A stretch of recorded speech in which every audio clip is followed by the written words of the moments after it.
Hey, people, listen, welcome into the building. You know what today is. Happy Tuesday, everybody. Today is Love and Marriage Huntsville recap. Okay, and listen, let me tell you something.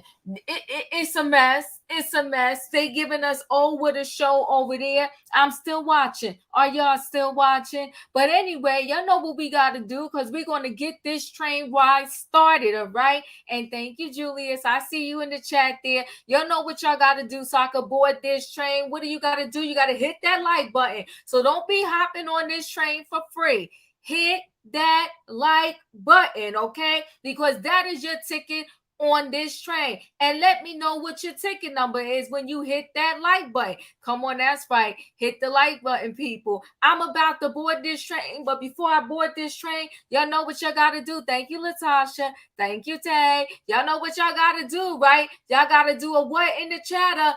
Choo-choo! All aboard, everybody. We about to board this train and talk about Love and Marriage Huntsville. And we got what a lot to talk about. Tiffany. Now I'm cutting Tiffany some slack. And I'm cutting Tiffany some slack because she's pregnant and because she came here. When she came here, I fell in love with her. But Tiffany, we'll get into it. And Tiffany and told Big Lou what went down. And Big Lou had all of this energy until he met with the peoples. And then Tisha and Marsau. They moving to apartment, fixing up the house, waiting up. We're going to get into it. And then, Maurice. I cut Maurice a lot of slack when we found out about Kimmy's diagnosis last season. But you know what? Maurice is messy. Yeah, I know in real time she's not pregnant no more. Baby Ace is here. I know. I'm giving her a break because she preggo on the show. But she killing me. I'm trying to hang in there with her. But people, let me get a choo-choo because I'm about to board this train. So let's get it going. Hey, Auntie Robin, our monthly ticket holder. Glad to see you back. Hey there, Diva. Yes, I'm here. Hey. Hey, Juanita. Hey, Diva. Choo-choo. Oh, come on, Dustin. Choo-choo. Okay. Diva, did you know that your real name is up? Oh, thank you. I did not. What happened to her? Oh, she had to go back and change. She had her real name up. But in the meantime, notice I have labeled myself contrarian. I hope that y'all will deal with me because I got some things that I'm gonna be the woman with the opinions that folks may not be so happy about. Thank you. All right, girl. Okay, listen. In my opinion, Smashley, I have not seen you before. Before I bring you up, I would have to see your face. I'm the only one that could see, and then I will pull you up, and you could put back on your avatar. But I can't bring you up without seeing your face because the YouTube streets is crazy. Most definitely. Crazy. All right, so Smashley, when you want to show me your face, I can let you in, but until then, I cannot. All right, so listen, everybody, listen. Thank you for helping me out. Whoever said that. Hold on one second. Hey, Emmanuel. Hey guys, I'm late. Hi, Emmanuel. Hey, Auntie Robin, Miss Juanita, Hey, Opinion, Emmanuel. Dustin, everyone. Hey. What's up? Hey. All right, guys. We're going to get right into this. We're going to talk about this, okay? The episode was called Ready to Pop Off, okay? And so we start out with Tiffany. Was it Tiffany? Wait, what am I saying? No, wait a minute. Hold on. Let me gather myself here together. So we start out and we got Tisha and Marsau in the house chatting, talking to each other, okay? And these two claim that they're going to move out of their house. I got confused. Y'all got to help me out, okay? Now, they're moving out of their current house because the dream house is going to take 2 to 3 years to be built. Okay? Let me say something, Diva. Yes. My question is, where are they going to live? In an apartment. So wait, let me finish up here. They're moving out of their house. Well, let's start over. The dream house is going to take 2 to 3 years to be built. They're going to move out of their house into an apartment, fix up that house that they're moving out of. But I'm like, am I confused here? It doesn't make sense. It doesn't make sense to me at all. Stay in the house, wait till the dream house is finished, versus spending money on an apartment, fixing up the current. Somebody got to make this make sense. I But- got you. It might be more to it than what you're telling. Okay, I'm gonna come to you 1 second, and let me add this to the conversation. So Tisha and Marsau, Tisha and Marsau are talking, and he tells her everything that happened when Martell and him were talking to Tiffany. Now I don't care what nobody say. Men do not be in someone else's wife face. And Right. that's Not, the point no. blank, Really? period. A man does not need to be in someone else's wife face, and it definitely shouldn't have been 2 men against 1 female. A Bingo. point blank in a That period. part, Diva. And I don't care if they felt Tiffany was out of pocket and out of line. Sheree is a grown woman. She can hold her own, and she should have checked her. If Sheree didn't check her, then what are we doing here? Now we're gonna talk about this scene. Then I thought I was the only one confused on why Tisha and Marsau moved so soon like that. Like I'm confused. It didn't make any sense to me. So we're gonna start with you, Robin. What are your thoughts? They're moving out, and what are your thoughts about Marsau thinking that him and Martell was right for talking to Tiffany the way they talked to Tiffany? And you know what? Before you go, Robin, let me just go ahead and add this other scene to it, right? The other scene that I want to add is Tiffany goes and she tells her husband, she told Big Lou what went down. And Big Lou had all of this energy. When he saw Maurice and Martell, he was going to get it in. Big Lou need to stop. He was all puff and no energy. But we'll go on. Go ahead, Robin. What are your thoughts? Okay, before I give my full answer, can you please tell me what is the last name of Toya and Eugene on Married to Medicine? Because that's what it's reminding you of. Well, what's their last name? I forgot their last name. I'm gonna look it up, but go ahead and talk. Okay, so Bush is the last name. Bush. That's right, Bush. Yes. So Toya Bush and her husband, so Tisha and Marsau want to make us believe that they like the Jeffersons moving on up. But to me, I feel like they like Toya and Eugene moving out about and around.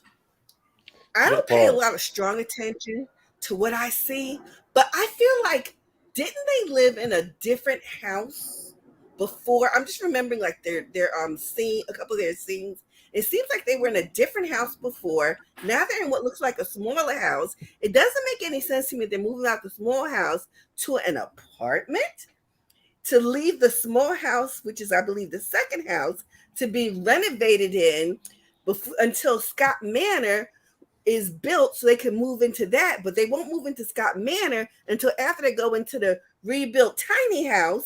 And I was very interested in the fact that when they showed the graphics, they didn't show us a new picture of the site of Scott Manor, because I don't think anything has changed. Period. I don't think so either. But you want to know what, Robert? I don't think they ever moved. And actually, I was kind of proud of them. I want to say Kimmy.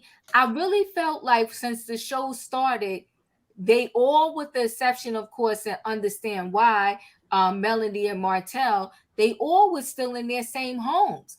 I didn't think that they had moved. Go ahead. I'm sorry. It felt to me like they're in a different home, and I don't know what it is about the aesthetic.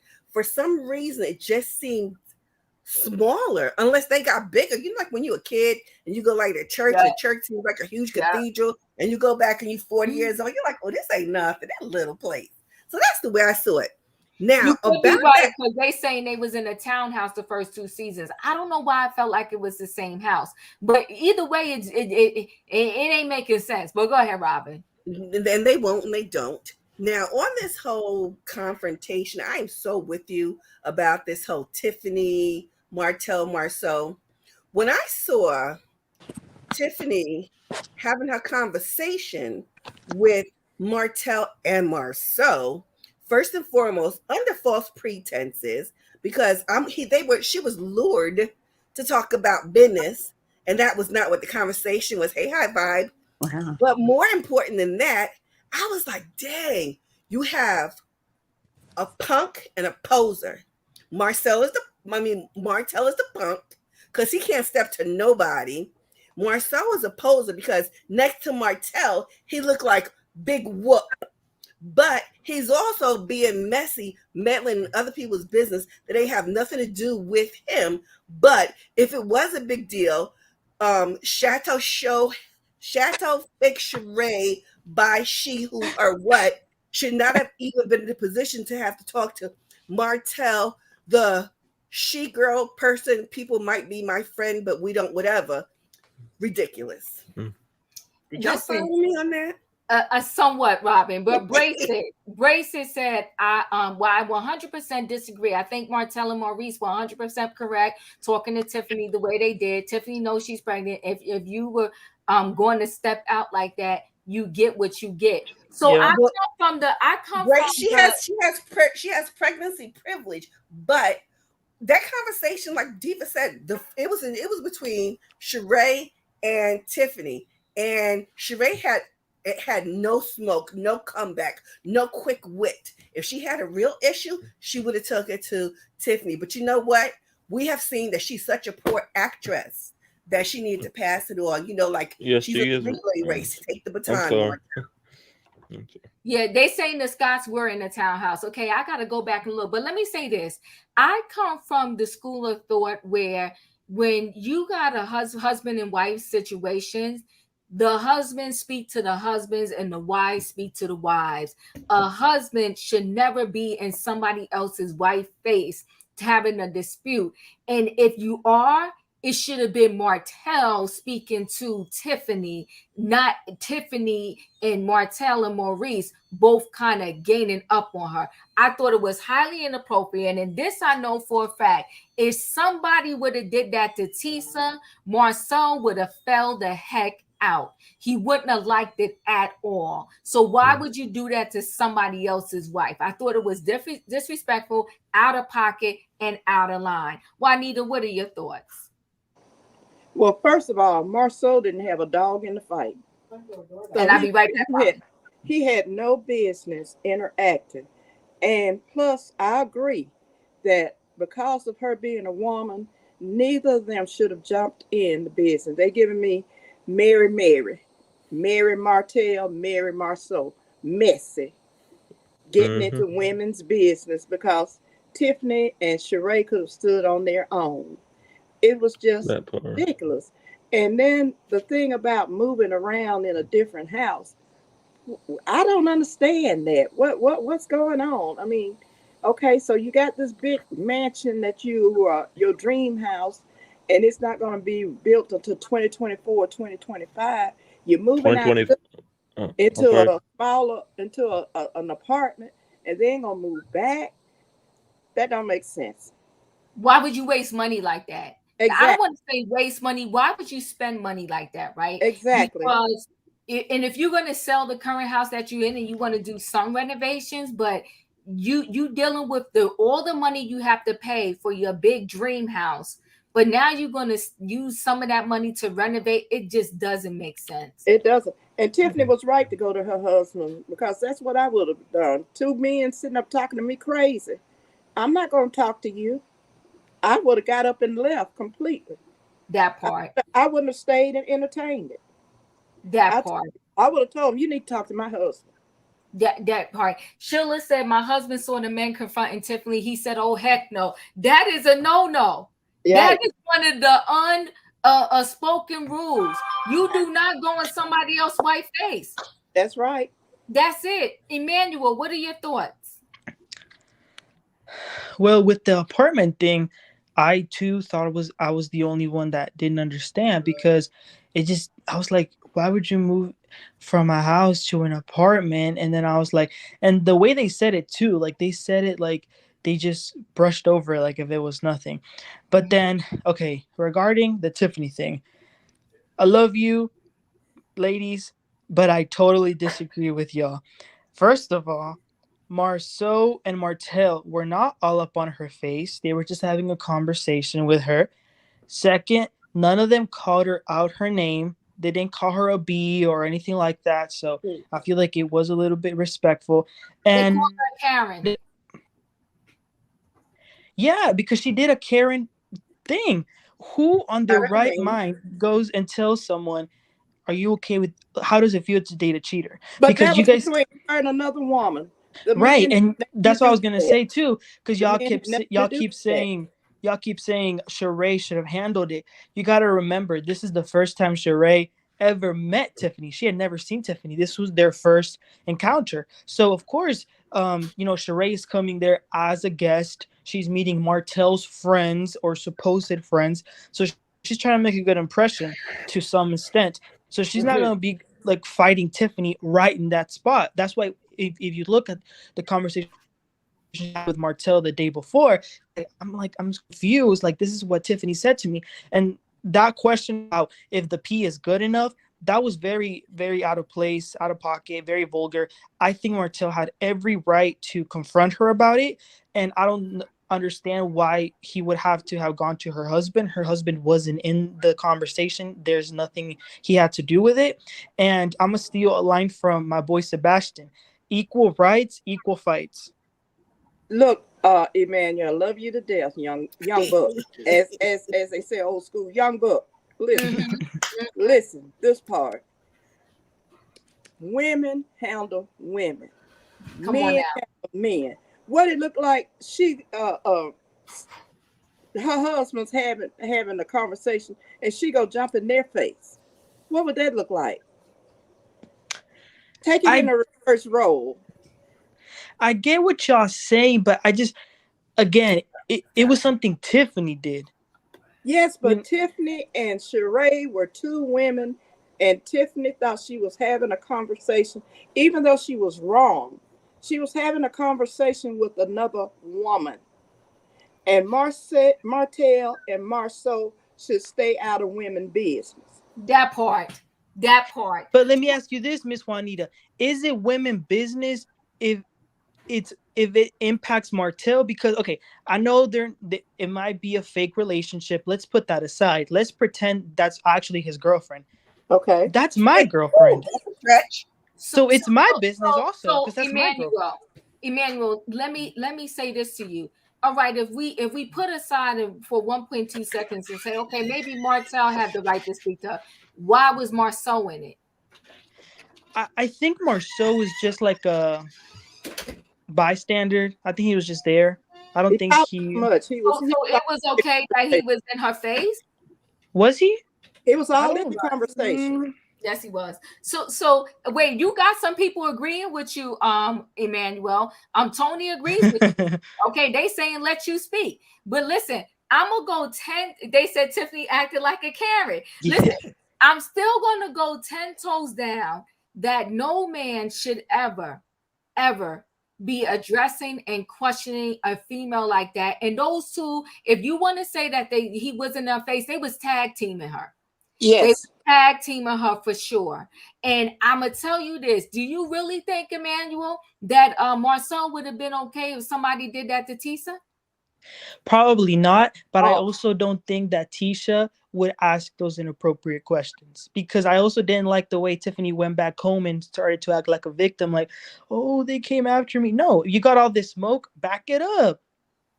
No, they did come after her. They did, because at the end of the day, remember, she had this conversation with Sheree, and you want to say Sheree wouldn't pop off. Sheree was just kicking Kenya's door in over there at the Real Housewives of Atlanta. Sheree know how to get down with the get down. So what happened was Sheree was shocked. Okay, she got shocked and she didn't know what to say in the moment. I will say, even though she didn't know what to say, she still handled herself well.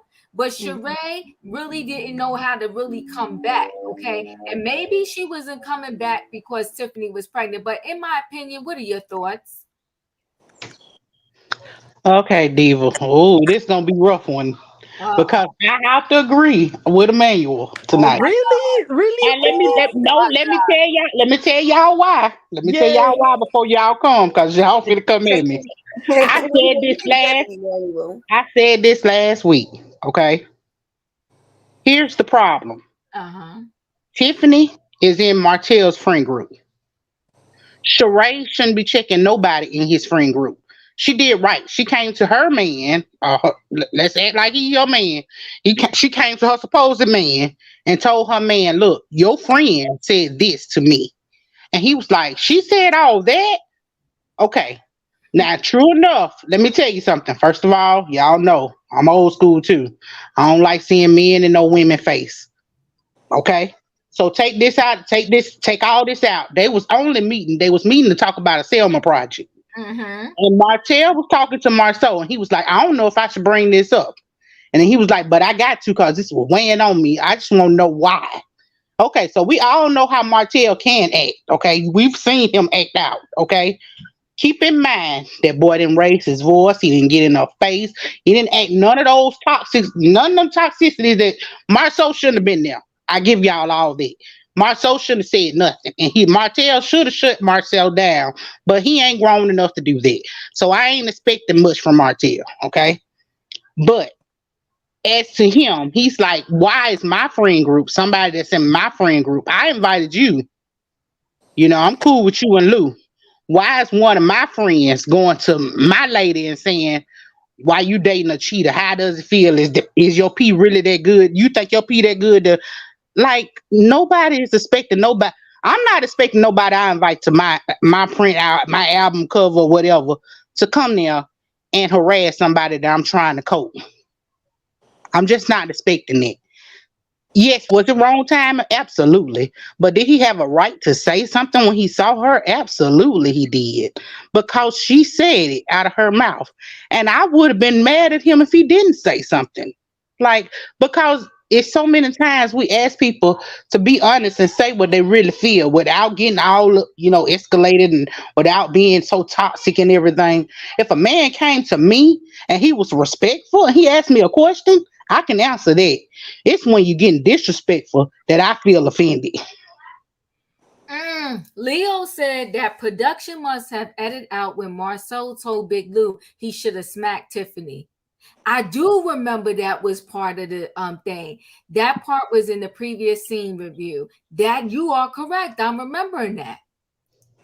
They probably cut that out. I mean, I hear you in my opinion. I don't know what to say. I'm in shock right now. Martell should have had said something to her, but not Marsau. Well, thank you. Thank you. Dustin, what are your thoughts? I'm gonna say, I agree that they shouldn't have moved out of that house. They should have stayed in there and saved up the money for the dream house. They shouldn't have moved out of that Oh, house. and Diva, come back to me about the house. That's crazy. I don't know. I want them. If I was judging somebody, if I was running a dream house, I wouldn't have moved out of there. I would have stayed for the money, stayed there and saved money for it. Now, come on, now that's just crazy. That's crazy in a box of rocks. That is crazy. It's insane. I do agree with you.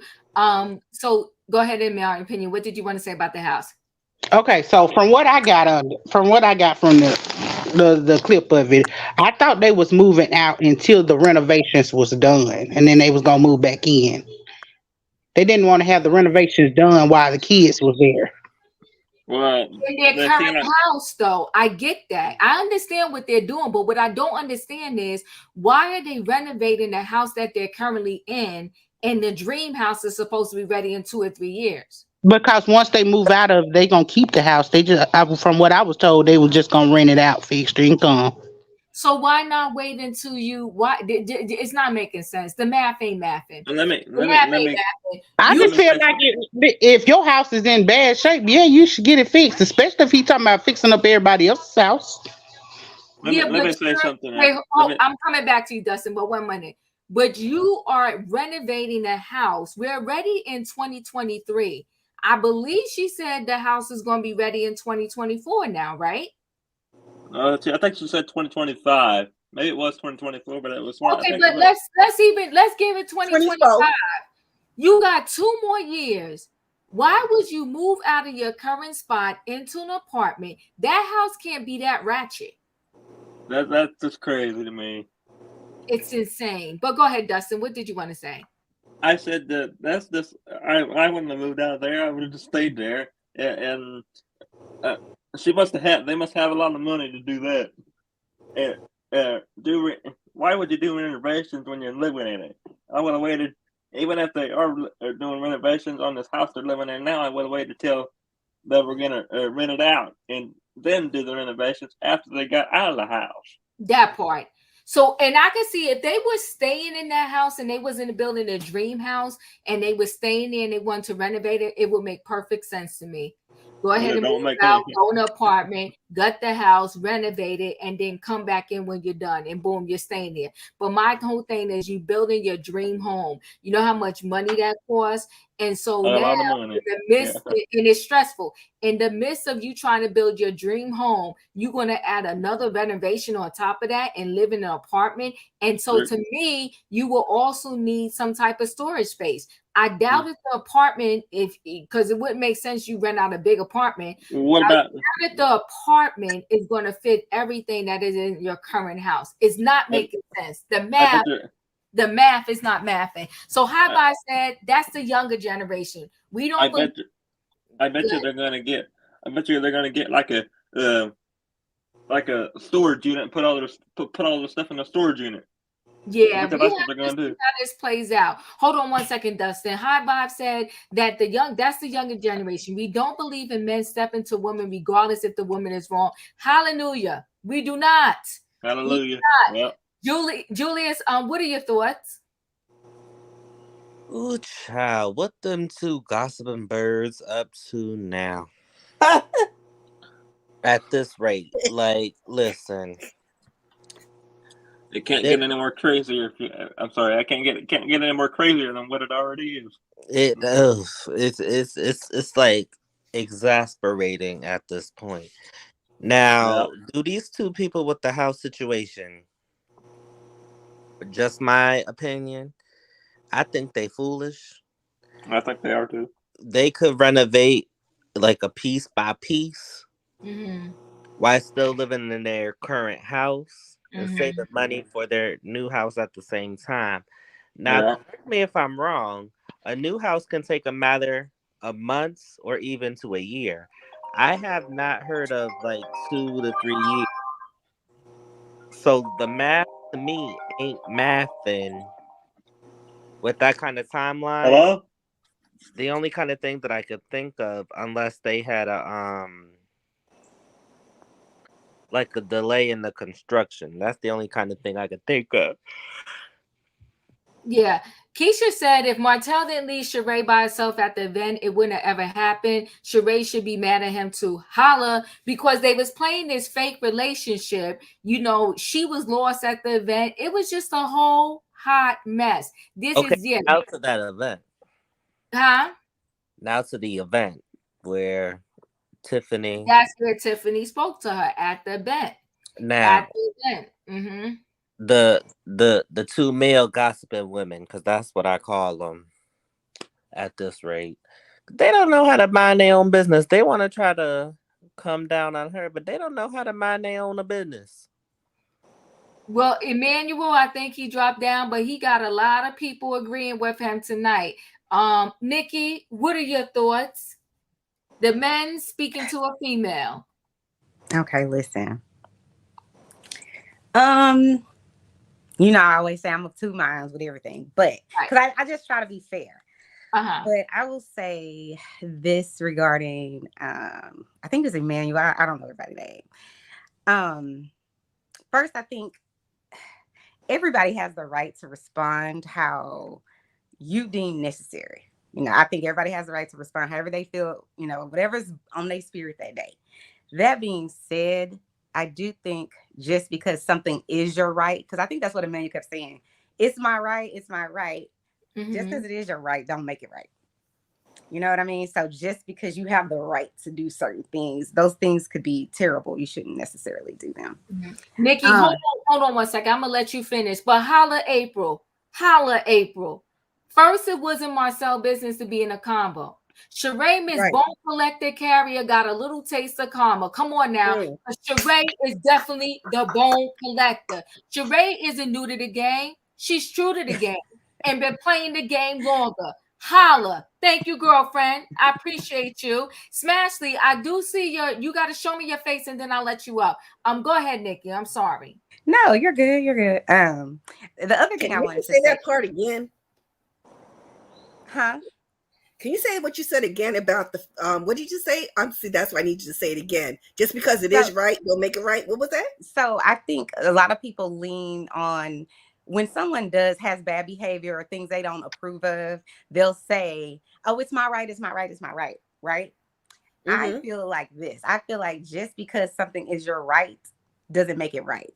So, for example, people in Texas, the Ku Klux Klan, whatever, they have the right to dress up and protest and do all of those things, right? We all know that is problematic on 100 different levels, and we're not going down that rabbit hole. But just to get you to understand what I'm saying is, just because it's their rights put on their clown attire doesn't make it right. But in America, we say, hey, it's your right.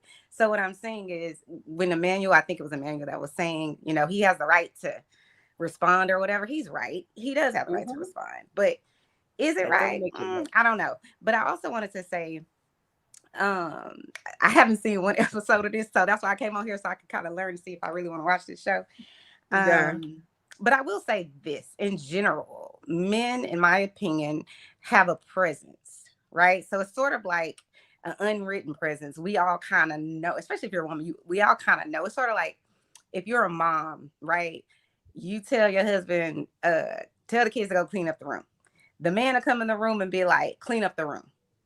And then come back, the room is clean. The mama tell him, and then the mama come back and she's just like, why you didn't put the clothes in the laundry basket? Why you didn't put the toothbrush up?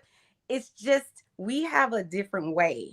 I feel like men have a presence, and I think everyone knows it. It's kind of like if you get into a domestic dispute, for whatever reason, the police typically are going to believe that the woman was the one that was being abused or attacked or something, because men have a presence and they know that they do. Now, I'm not saying that every man is going to be intimidating. I'm just saying, if you read the history books about, things that happen to women or people that may be considered second-class citizens or whatever, it's just not a fair fight, in my opinion. But again, I don't know the history of this show, so I'm not really sure. But one last thing I wanted to say, I just think people need to be aware that emotions do not travel in like rational channels. No matter who you are, where you're from, right? You fall in love, you even fell in love with the thug, you don't even know he's the thug yet, or you're heated at the teacher at school, you might cuss her out. All of these things aren't rational, but they got you gassed up because your emotions can just make you do things that are irrational at the time, and then maybe you have some time to think about it, you come back and see something differently. The last thing I wanted to say about the house, I don't know anything, like I said, about the show, but from what you guys were saying, there's a house situation and they moved into an apartment and they're paying extra money and then they're building a dream house. I just want to say this. I don't know the show, but I do have a friend and they live in a very affluent area in Houston. And I don't know if most of America knew about Hurricane Harvey. I don't know if y'all remember that. It was like 8 or 9 years ago, where our whole city was underwater, right? And my friend's home, like I said, it's a multi-million-dollar home, but lots of damage. And then they moved into a $4,000 a month apartment while they were getting things renovated and whatever. So when you guys were talking about that, I was like, if it don't make sense, if it don't add up, there's a lie being told somewhere. And from what you guys are saying, it doesn't necessarily add up. But my perspective is, I have friends that have done things to if you didn't know them, you would think that's weird. Like, why are they paying for? Because I'm not even them, and I'm like, girl, you paying $4,000 a month for an apartment? Like, I just thought that was a lot. But you know what though? There's a difference in that story where the hurricane did some type of disaster to their home, and probably most of the insurance policy was going to cover the renovations and the damage or whatever was being done on that home. So they decided probably, oh, I'm gonna just live it up and live in this apartment while everything's getting fixed. I can't say for sure, but that's just my, opinion on that situation. Hold on 1 second. Savannah said it was wrong because Marsau, come on now. Marsau clearly said he would not allow Big Lou to come for his wife. And I think somebody said it earlier. I put the comment up, but I didn't read it out. They said, and the person wrote that they have no respect for Big Lou and Tiffany, and they think they can do whatever to them. And but Marsau clearly said he wouldn't allow it. So why are we okay with saying that it was fine for Marsau and Martell to be in Tiffany's face when Big Lou stood there and said you wouldn't come in my wife's face? He said that to Big Lou's face right there at the baby shower. So if you could say you wouldn't come in my wife's face, then why was you in? I can't come in your wife's face. Why was you in my wife's face then? And why is that okay? Now I give it to Big Lou. He made up with them quickly, but at Leo, that's right. Maybe it will be on the next episode. Okay. So Savannah, you're in the building. What do you want to say about them moving into an apartment? Okay. Everybody hit that like button, please and thank you. Savannah, what do you say about them moving into an apartment? Why they renovate the current house that they're in, even though they're in the midst of building their dream home. Hey, Diva, and hey, panel. All of that's suspicious to me. They haven't broken ground. It's been, 4 or 5 years. There hasn't been one Tonka truck out there in that lot. Not one stone has been turned. I'm tired of them playing with our intelligence. I don't believe anything that Tisha and Marsau have to say. I think that they are really just telling us a fake storyline. I think there's more to their story and their finances. Moving into an apartment and leaving their home, there's more than that. I'm more interested in the Tiffany and Marsau and Martell. That really upset me. While Tiffany was extremely out of line for confronting Sheree, and she was it was inappropriate for her having a conversation with Sheree at the event. That was not her business. She was that line of questioning it was not her business, but for 2 young men to approach a pregnant woman and lure her because that under false pretenses and under that line of questioning, and then to come to her home at a baby shower and continue to disrespect her and her man in her home. I just find that inappropriate, and it was just disrespectful, and I don't understand why they continue to do this. And Big Lou, I don't understand why he just did not defend his wife. And Love and Marriage Huntsville has continued to fail and not show Black excellence and did not. This show has not lived up to what it is supposed to be. And I did not watch scene. I've just been watching content creators and what but I did not watch the show. But it was upsetting. To be honest, man, I don't understand why they even showed up to the baby shower. I commend Melanie for leaving. And then, and this is, oh, I apologize. Can you not hear me? You're low, but I do hear you. But go ahead. Okay. And this is just the first thing, but it was very upsetting. That whole episode was very, very upsetting. So, but yeah, I'm very upset with the men of this show. It was very upsetting. The men always, but you know what though, to be honest with you, from the day this show started, the men were problematic. The Scott brothers are the Scott brothers. Martell was Martell. All the men on this show have been problematic from the day it came on our screen, from day one. And you know what? I had cut Maurice a lot of slack last season because I felt like he was handling Kimmy's diagnosis well. But you know what? At the end of the day, Maurice is Maurice is Maurice is Maurice. And I feel like the only thing Maurice thinks about is himself. And, you know, relationships, whether it's friendships between two females, two males, or it's a marriage or it's a boyfriend or girlfriend, you know, it pivots like a roller coaster, so to speak. You know, you have your highs, you have your lows, you have your parts where it's an even flow. And there's sometimes you may go through situations where one person has to pick up more of the slack than the other. And your whole existence for your relationship shouldn't be based on just one part of it, like meaning the finances or the sexual part of it or whatever.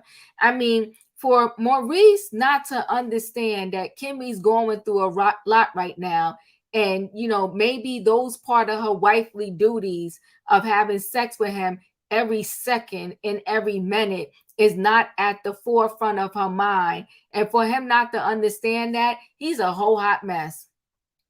He's a whole hot mess. And so Kimmy and Maurice have a conversation, and she pretty much tells him, yeah, Maurice does not want to understand. He doesn't, Robin. He doesn't. So Kimmy and Maurice have a conversation, and she pretty much told Maurice that, listen, I am having sex for you. I'm not really in the mood right now. I mean, she's going through a life-changing event, a life-changing health event. Okay. Hey, Tony, thanks for becoming a member.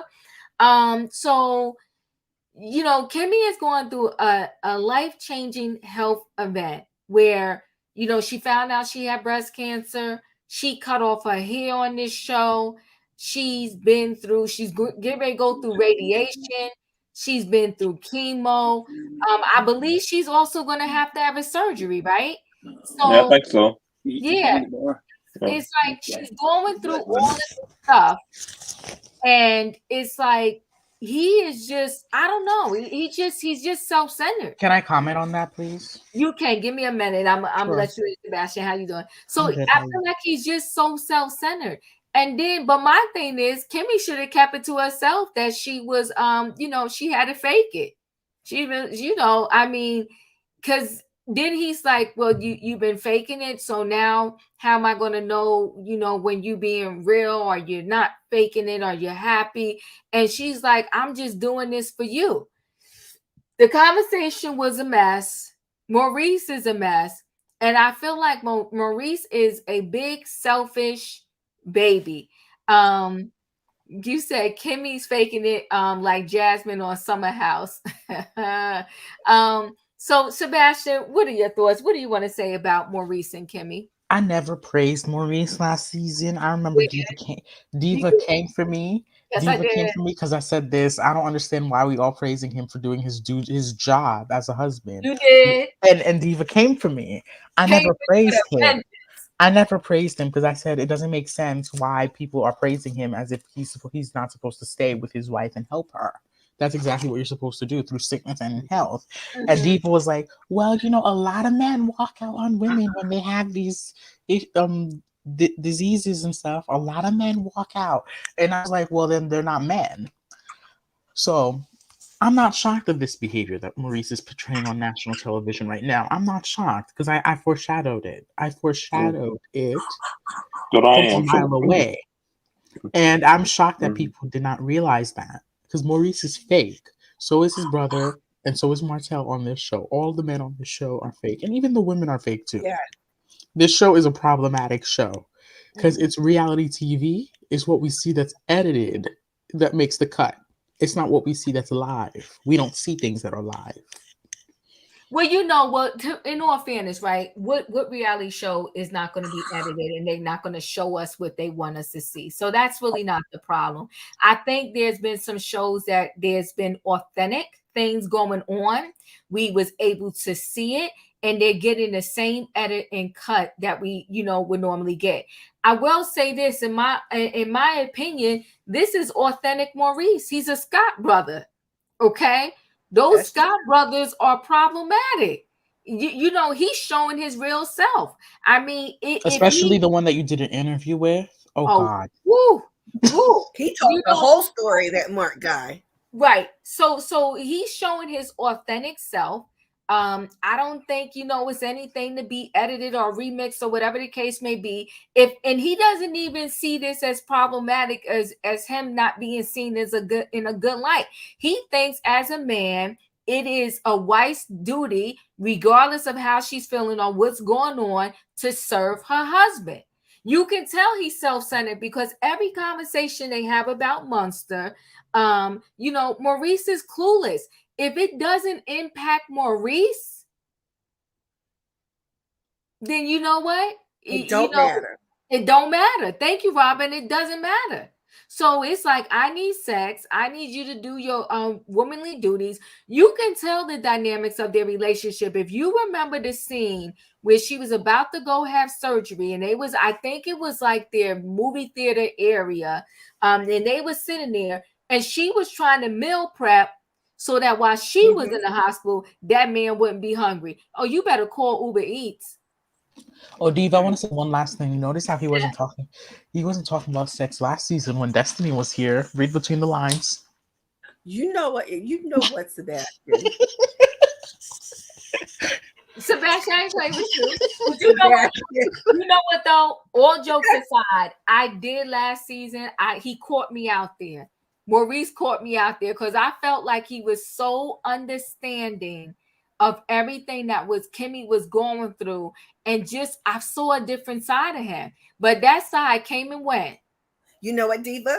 Yes. If you take what we saw of him in that moment, and then consider how he is now, in my opinion, because I'm ready to read him for filth. His response really didn't have anything to do with Kimmy. Right. It was about, he was internalizing, what does this mean for me? What am I not going to get? How do I have to take care of my own kid that I said he has to come here because I want to model behavior? Do I have to cook and clean for myself? That was it. That mother flower is totally a piece of crap, and I can't wait till we get to it so I can expound upon my feelings. Yeah. But you know what though, Robin? Not only that, the other part that he was dealing with is, in his mind, he was like, well, how many other times was my wife faking it? Listen. That's the other part that he was dealing with. I'm coming to you, Robin. Hold on one second. Dustin, what are your thoughts? Nelson, thank you for becoming a member. I appreciate you. Dustin, I think you might be on mute. Okay, I'm sorry about that. I'm sorry, I'm off of it in there. What? I'm sorry. What was you saying? I didn't catch it all. What was you saying?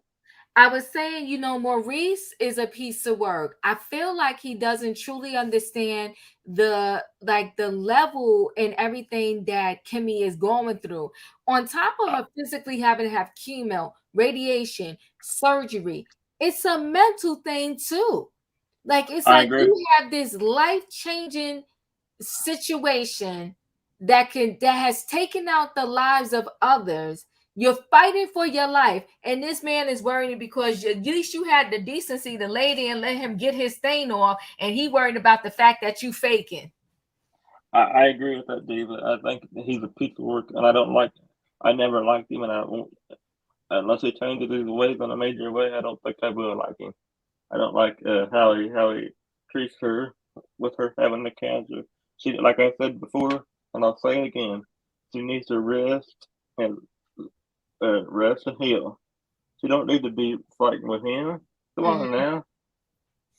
What's the use of it? It's a mess. It's a mess. It's a mess. Yeah. Lolo said Maurice is a sex addict. Kimmy mentioned to her friend 2 hours. That's not love. That's addiction. Kimmy is afraid that she doesn't do her wifely duties. He will straight to the streets. You know what, Lola? I'm gonna say this. Kimmy know who she got. And listen, I like Kimmy, but Kimmy also know how she got him. I don't. Diva. I'm just saying. I don't. Listen. Monster's mom. Okay, go ahead. In my opinion, go ahead. In my opinion, I'm not trying to shake the train. I'm not trying to shake the train. In my it's not the right. When you wait the great try, if the train ain't shaking just a little bit, shake it. You know what? I like Kimmy, but I don't think she's as innocent as she want to claim to be. And she know who Maurice is. She know who she got with. And that to me is why she's always trying to dance around and keep up with his demands and everything that he wants. And I'm not living my life like that. In my opinion, what are your thoughts? Diva, let me tell you something. No, you know what? I ain't gonna say nothing. I ain't got nothing to say. All right, let me say. Come on, in my opinion. Hold on. Listen, nobody want to shake the train. Every time, in my opinion, starts out what you about to say with, "Let me tell you something." That's when you sit up. I swear, I was thinking the same thing. You put your ear on the side because you know she about to say something. Don't edit yourself. In my opinion, that's not what we're here for. Yeah. LLO, hold on one second. Kimmy knows what she married. 100%. Y'all picking up what I'm putting down. I was told before marriage, don't start doing things that you're not prepared to continue throughout the marriage. And that is facts. I agree with that. Okay. Well, Kimmy was already cheating with him when he was with Kaya, so well. I'm just saying, we're going to take it all the way back. Let's take it all the way back. Coward already said it was something going on between them, and they weren't fully divorced. So, I mean, the math just ain't mathing, okay? Sorry to say it. You know, the same way you get them, the same way you lose them. Let me say something, dude. Sheila Mack said losing sex drive happens from certain medications. Not surprised during cancer treatments. Not surprised at all. But see, you know what he needs to understand? You can probably get her there and it be a true, happy moment between the both of y'all. But if she's feeling pressure because you just want to be on some time clock, you wake up, let's do it now. You go to sleep, let's do it now. You come home for lunch, let's do it now. You get this chick a break. Why can't he buy some bedroom candy? He could buy some bedroom candy and buy her. You're so fool, Sebastian. I cannot. The handheld. We need to send all of them to bedroom candy. You're a fool, Sebastian. Listen. Nikki, any comments on this before I go to Juanita? I have a question and a comment. Yes. Because, like I said, I haven't seen the show. So, how long has this lady, whoever you guys are speaking about, had cancer? Is it been like a year? Or no, it's fairly new. I think in real time she might have been dealing with it for 2 years now in real time, because this is the second season. We found out last season, and this is her second season, that we're still, addressing the situation. But in real time, I think for her, it might be 2 years now. Okay, because everybody clearly doesn't have a high opinion of this husband guy. He sounds like a narcissist to me, but I'm just saying.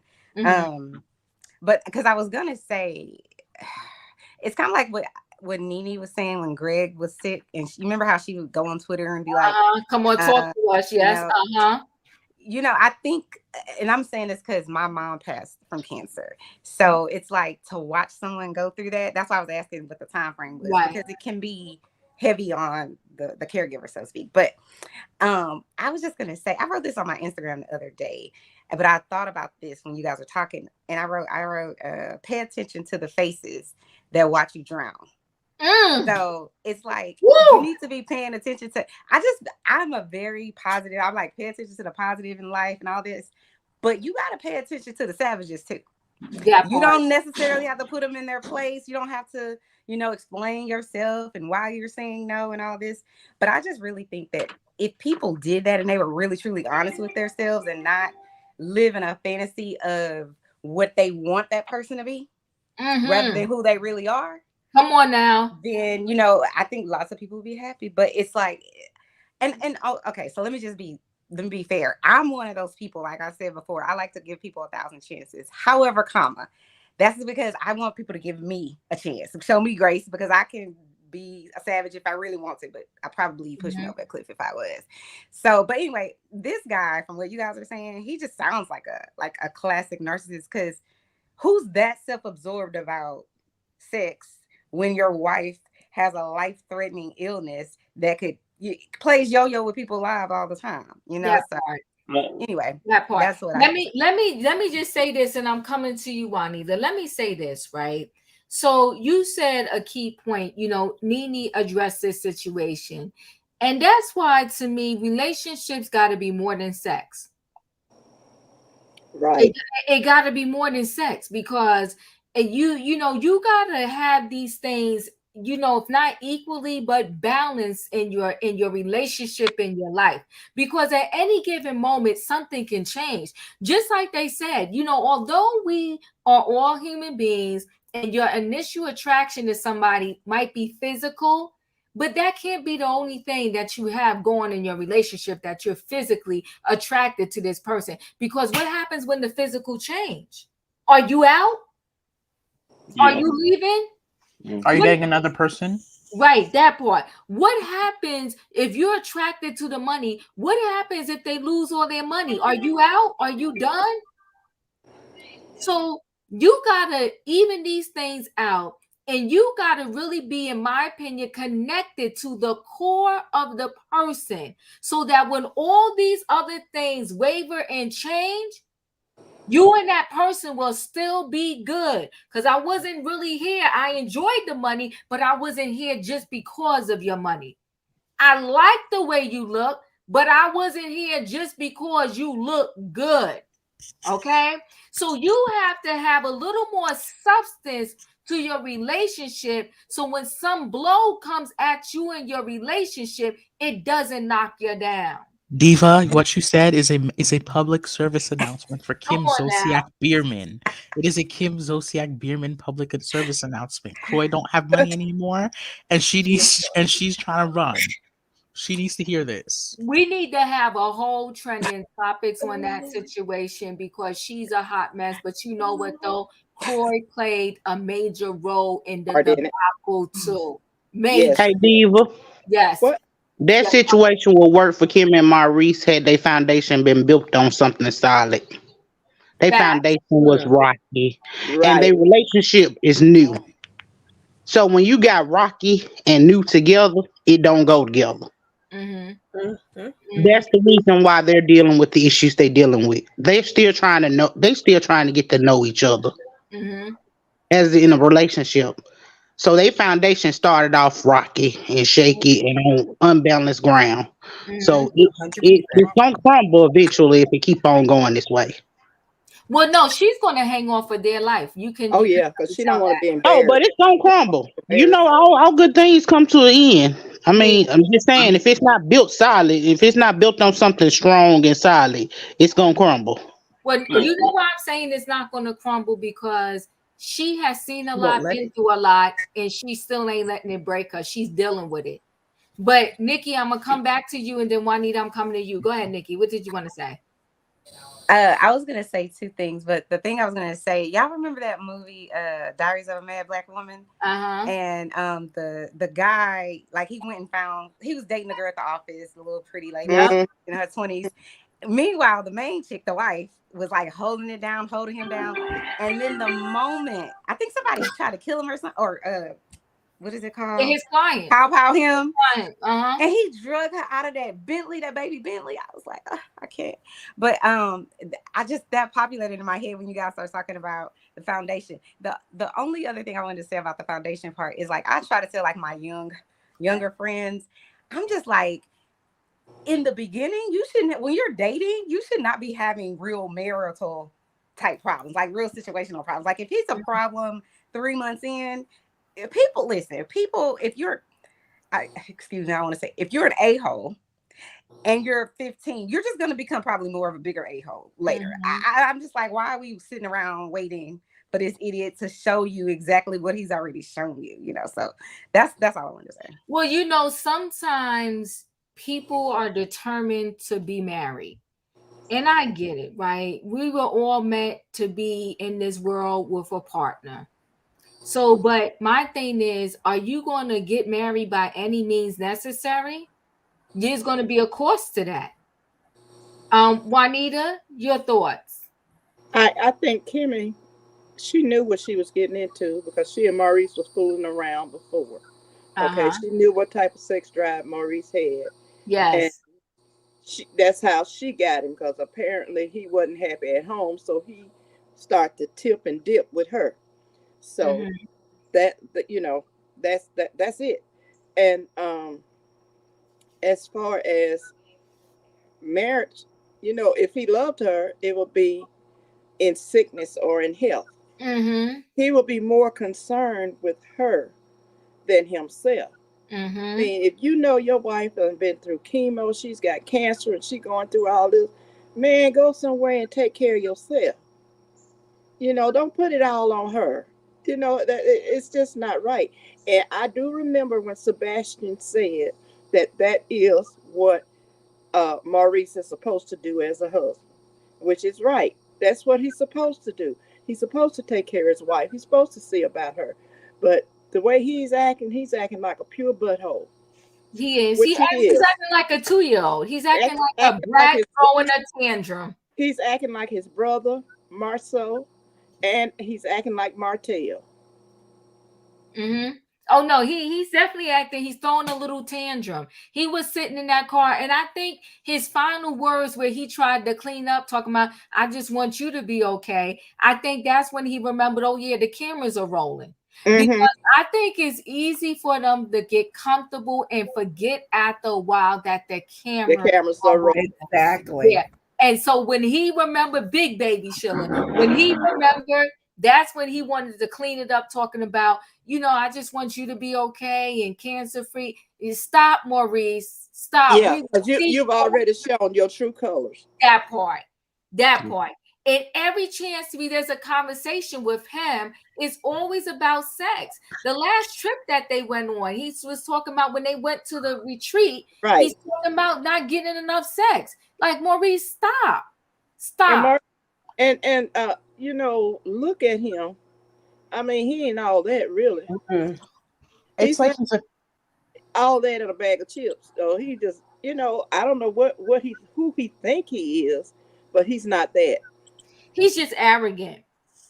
Very. He's arrogant. He's arrogant with a lot of confidence. And you listen, I don't get, you know, the looks are the looks or whatever, but he's not a bad looking guy. So he has a good job. He's a man. He's got confidence. And like I said, it's something about those Scott brothers. They're all the same. I want to talk to the daddy. You saw the daddy. Like the daddy. The daddy is a pimp from way back. We saw the daddy in that shit got shot in black. Wait a minute, come on now. You know you saw that daddy. I saw the daddy. He was sitting there talking to Maurice. He sounded just like one of them pimps from one of them old school movies. I was like, oh, that's where they get it from. That's where they get it from. You know what? Let me tell you, a few years I want to talk to daddy and a few seasons ago when they were sitting at that dinner table and the way all those women were like hush hush, like they wasn't gonna say nothing, and the men was just really dominating the tape. Oh, they old school Alabama. That's the men that they want them men. They want the men that they dad done taught them a woman places in the kitchen. That's why Marceau is how he is, because he was raised up with them real Southern values. Hey, in my opinion, keep them barefoot and pregnant, in other words. Yep, that's what they want. And Maurice said that. He said, all your job is to take care of the kids and home. You let me worry about the money. Exactly. Yeah, he sure did. But he tells her, because she's a nurse, she was fine being nursing. He's like, no, you're going to do real estate. The Scott brothers are the Scott brothers, okay? They need to write a book. Yeah, the Scott brothers, shaking my head. I'm trying to tell you. Robin, what are your thoughts? In all of this, I remember, I have all these old stories.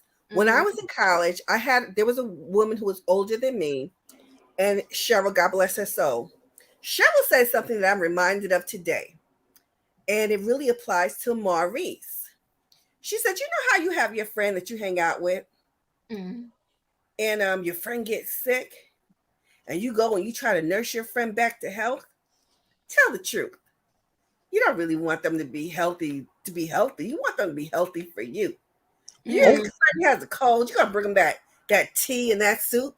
You know why you're going to do it? Because that's who you hang out with, and you need them to get better for you. So be honest. Their well-being has less to do with them than it does with you and your needs.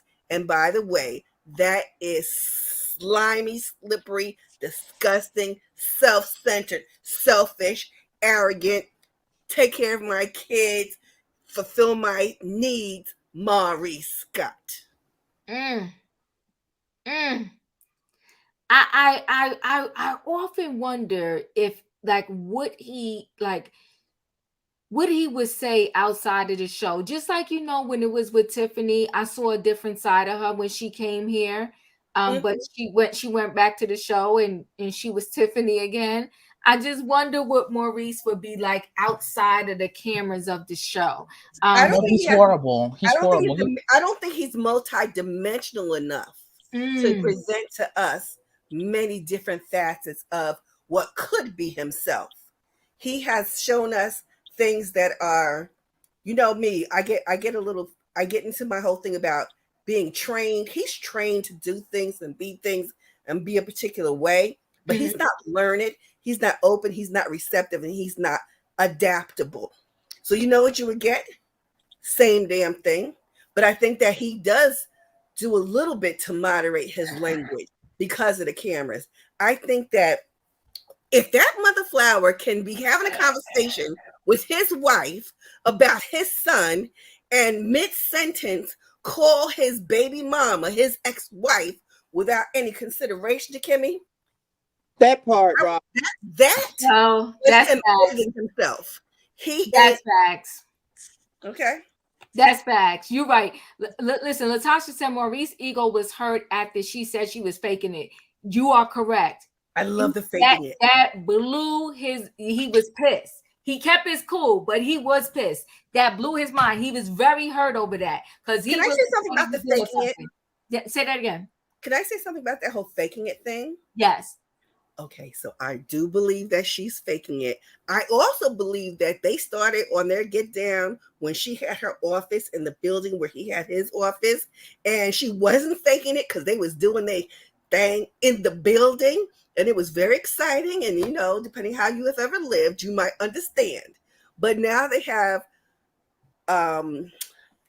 a more suitable opportunities to interact, and it's less exciting, and she needs to fulfill her promise in his and her mind about just staying on with him. And I think that, she been faking it, just like I said, that chick Jasmine who is on the Summer House, Martha's Vineyard. You know what, Robin, you're right. Now that he got the cow in the milk, it's not as exciting as it was when it was playing behind the scenes. Well, I don't think she was giving him the true authentic Kimmy anyway. I think she was playing a role, because here's the thing. Now, we done heard Marsau for a couple of seasons say he like 3 times a day. If you didn't start that off, how y'all get here? How did we get here? Okay, I'm just wondering. Listen, you know what? Because it's, in my opinion, it's what Robin is saying. She was giving him every bit of what he needed and wanted when they first got together. She was not being. And I think she faked some of it though. That's what I'm saying. I think she faked some of it. She didn't like actually doing it like that. She just wanted them. And now that she got them, she don't want to do it like this. She already got them. She's like, why I gotta keep doing it? I already got you now. You know, Kimmy looked like a freak, so she probably was freaking with him. And then after they got married, it's kind of died down. That's what I think. Well, she died down because I think she enjoyed it, but I don't think she enjoyed every second of her day just humping on her husband. Yeah. Mm-hmm. So LLO said they're all using their white smarts. I agree, and credentials, not just Martell. Facts. I think all the men on that show, I'm gonna carve Big Lou out of it, but I think the rest of them on that show, they're all alike. Listen, Martell and the Scott brothers, he might as well be akin to the Scott brothers because they're Big all Lou is one of the girls, okay? Tiffany, that's it. That's a Tiffany job right there, okay? Tiffany need to be with the men, okay? Because yeah, Tiffany is the master manipulator. Don't do. Oh the God! Listen, okay, now don't do that to Big Lou, y'all. Don't do that to Big Lou. Don't do it. G-Mom, thank you so much for becoming a member. I truly appreciate you. Listen, don't do that to Big Lou, y'all. Big Lou Twisted Pop. Don't do that. Now, Lou's only who stands in his manhood, in his marriage. He doesn't kowtow. You don't see him fronting. You don't see him rolling up on other people. He handles his business. He stays in and to himself. And that's what's different about the Lou that we see on the TV from those other fellas. Yes. And I think they're trying to hold against Tiffany and Lou the way they first came in. And that's why Big Lou was like, okay, I had enough. I'm done. I was new to it at first, but I ain't going to let this go down. But Big Lou caved in at the end. Listen, let me move on to this last scene because baby Ace baby shower, okay? Tiffany's having a baby shower. And you know what? Nell is a little messy. Yeah. Nell wanted to present herself initially like a preacher's wife. Baby, Nell done been through some things, okay? Nell been through some things. But now she's being messy, in my opinion. She's being so messy. She's being the bone collector. Every time you turn around, Nell is like, can we tell Melody what we was talking about while she was gone? Can we add that this and that happened? I'm like, Nell. Yeah, she's stirring the pot. Thank you, Juanita. She's stirring the pot. Okay. So we're at the baby shower and everybody's there. Kimmy and Maurice showed up. And Tisha, she know her husband drove her there and she acting like, he's not sure if he's coming. He's being a girl. Stop being messy. He not coming because he mad at Tiffany. The girl is pregnant. You was in her face. I knew he was going to show up to that shower. And I'm telling you this, he drove her there. I'm not sure if my husband's coming. You know, your husband's outside, girl. Stop. Okay. Stormy and her husband came. Who else was there? What's her name wasn't there? Kiki wasn't there. Okay. So, and then Martell and came in with Marsau because they wasn't going to come. It's a baby shower, y'all. Stop doing that. Just come there, eat the chicken, whatever. And Melanie was there. And once Martell showed up, Melanie exited the building. She was like, "Sis, I'm out." So they sitting there telling Melanie, which I thought was messy, about the situation with Sheree and how, you know, Tiffany has said that Melody, you know, was a fan of Sheree's and all of this other nonsense. And, you know, Melody, in that moment, she flew above the haters. She flew above the haters and she was like, whatever. And, you know, she tried to explain the situation and she left. But now Big Lou, he gets Martell and said, come on, let me holler at you outside. Now, see, Martell talks a lot of mess, but he needed Marsau to go with him. Did y'all see that? If Big Lou asked you to come outside and you good, go outside and talk to Big Lou. But no, you had to bring Marsau with you because you wanted backup. You was man enough to be in somebody else's wife face, Martell. Be man enough when Big Lou said, let me holler at you outside. Go outside so he can holler at you. And then, you know, he started off strong, Big Lou, but then at the end, he dapping everybody up. I'm like, Big Lou, where the energy go? They was in your wife's face. I don't care what my wife said, whether she was right, wrong, or indifferent. Y'all come in my wife's face again, it's going to be problems. And that's the end of my discussion. Now, we can make up at the end, but I'm not hugging you. Boom, boom, fist pump. And I'm going to pump you hard with my fist to let you know I ain't playing with you. Don't mess with my wife. And she pregnant. Now, if she would have went into early labor, I would have had to punch all of you in your face. That would have been fun. More than punch. Come on now. Didn't he go They were back being mean to a pregnant lady? Of course. Say that again? I said they were being mean to a pregnant lady? They was being mean. That's so savage. Ain't that savage? And then they go back in. He goes back in. And now Tiffany's not feeling well. She's in distress. She all needed the lights off, was feeling dizzy, and she good and pregnant. Now, I love Tiffany. I don't know why she being messy with that baby in her belly. Ace is supposed to mean unity, and she's not uniting with nobody on that cast. Come on, Tiffany. I was rooting for you. Like Tyra Banks said. And now you go back on here. You came on here. I fell in love with you. I'm telling the people, give you another chance, Tiffany, and then you acting up. Yeah. But in real life, would you really want these people to be your people and in your life for real? Nope. But sorry. Tiffany saw Big Lou hug the guys. That's why Sheila, don't do that. That's why Tiffany got stressed out. So Tiffany needed the lights off. But when I saw the upcoming scenes, and Kimmy had to come in there and say, okay, when are we going to call 911? They about to have baby Ace at that shower. Oh, Lord. Right. I'm going to start down with you, Sebastian. What are your thoughts? This is crazy. Or the whole gang up on a pregnant woman. This is just crazy. Like, it's immature. Melody, you're immature that you can't even stay in the same room as your ex-husband that you done gave 4 kids to. I know people are gonna get mad, but I said it. So, also, Maurice, Marsau, you were there, okay? Tisha, stop acting like your husband didn't drop you off. You're right, Diva. He dropped her off. He probably did like a U-turn a little bit, did a round the block for 2 minutes or something, and came out. That part. It's not like burning no gas, driving no 2 cars, and they about to renovate 2 houses and get an apartment. I ain't stupid. Get out of here. Exactly. I don't like the way they try to make it seem like the regular cast is dumb. Yeah, you're right. Kiki wasn't there. I wish Kiki was there. Also, Big Lou, trust me, if that child if she went into early labor, it wouldn't just be punches what would come out. We may have to be going to a penitentiary. That's how much it would have been. That's all I have to say.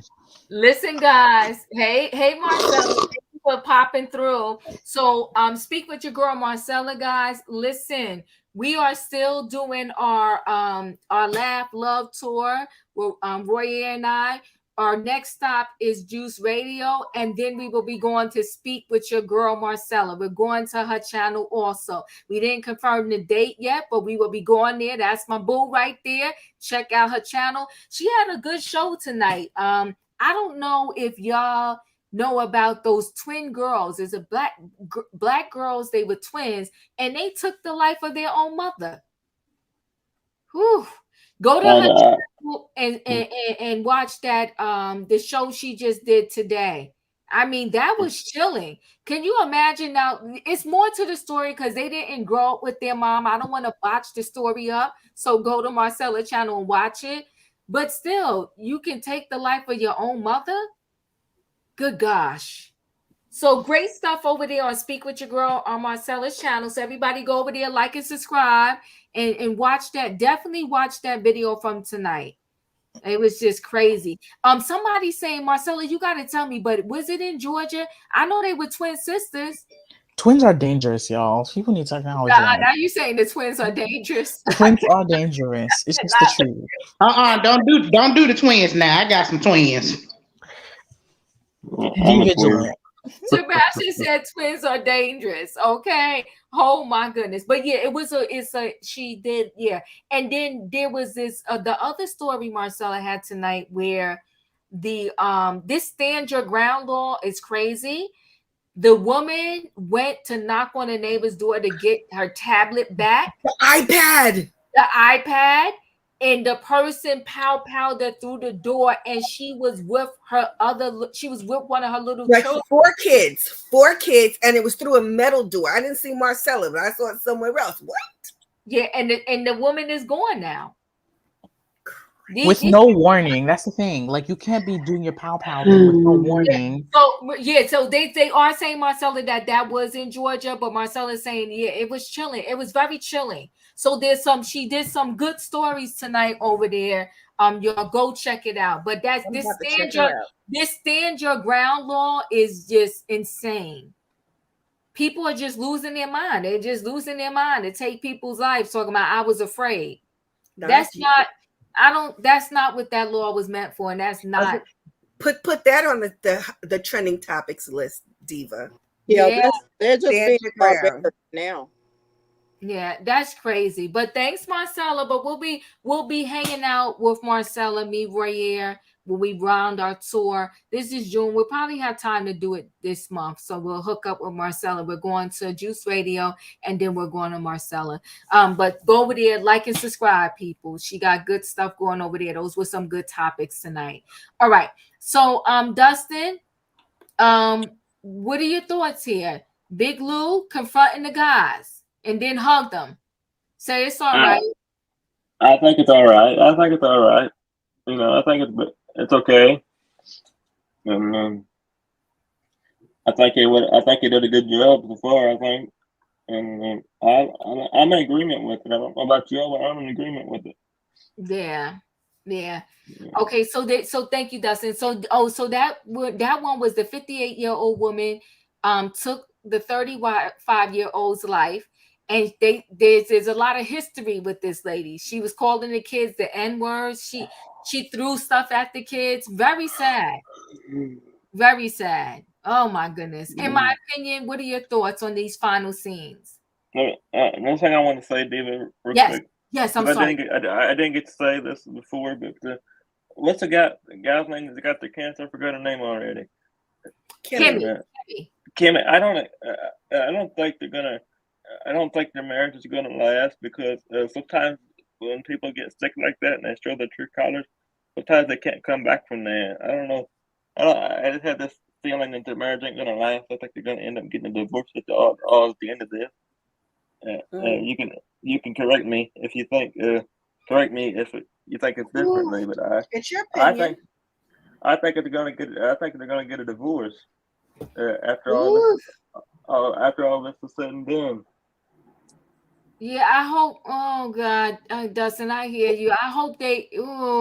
I hope it works. I hope it works. Out what he's saying very often. Yeah, I understand what you're saying, but sometimes people's health just takes a toll on their marriage, and sometimes it don't last after the. I hope it does. I really do, but sometimes it don't last after the marriage, after the, somebody has a bad health, and then sometimes it don't take. It just takes too much on a marriage. Sometimes. Yeah. So, Sebastian said, "I said what I said. Twins can be dangerous." You know what, Sebastian? People beside time ready to fight you. People ready to fight you. Okay. Is Sebastian a twin? I am.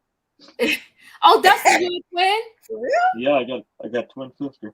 Oh, Sebastian, Sebastian, you making people fight up here. Hey, Marcella, what's your question, boo? In my opinion, what are your thoughts on these final scenes? Can we even take Lou serious? I'm serious because he went from laughing to being upset to laughing and poking people. Like, it was so unserious. Yeah. Stand your ground. You either gonna be upset or these gonna be your homeboys. You either gonna stand up for your wife or you gonna cower down to them. I need them to pick a line. Just one. That's all. Any one of them. I could get them to pick it. Yeah, pick one. And here's my thing. If Mel don't want to be in the same setting, please let's not let her be in the same setting because I'm so tired of them Martell and Mel drama. Can we get over this already? Because here's my thing. Here's my thing. If ain't neither one of them asking each other to be off the show, why the heck are we? Why are we so worried? If she's not asking for that man to be out of her life, why are we? Point Like, blank. baby, I'm not finna be. Let me tell you something. Whatever you like, whatever you eat, it ain't gonna make me. You know what? Yeah. And I'm not finna put myself in your shoes because if you like it, I love it. Boom. That's it. So Doris said not twins. No, Doris, we're talking about the twins was another story. But yes, I heard about this story where the 12-year-old and the 14-year-old did something, and the 14-year-old is being charged as an adult. Marcella covered that story also. Go check it out on her channel. She did this.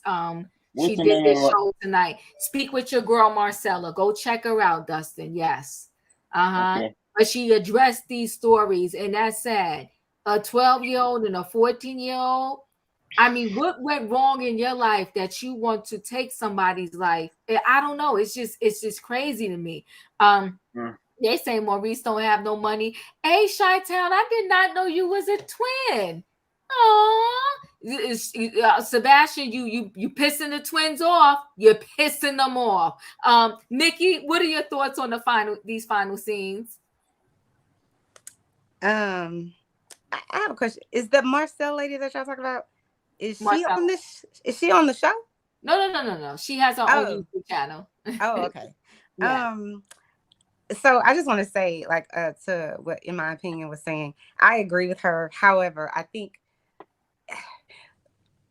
feel like, especially in like reality TV, fake reality TV, I think it's like being in a fishbowl. And when you're in that fishbowl, all the people on the outside can see what the fish are doing, but they can't necessarily because they in the bowl. You know what I mean? And I'm a strong believer that, and probably just because I've learned my lesson, I just sit over here and let you tell me whatever. I don't comment. I'm like, don't ask me my opinion. It's probably gonna hurt your feelings.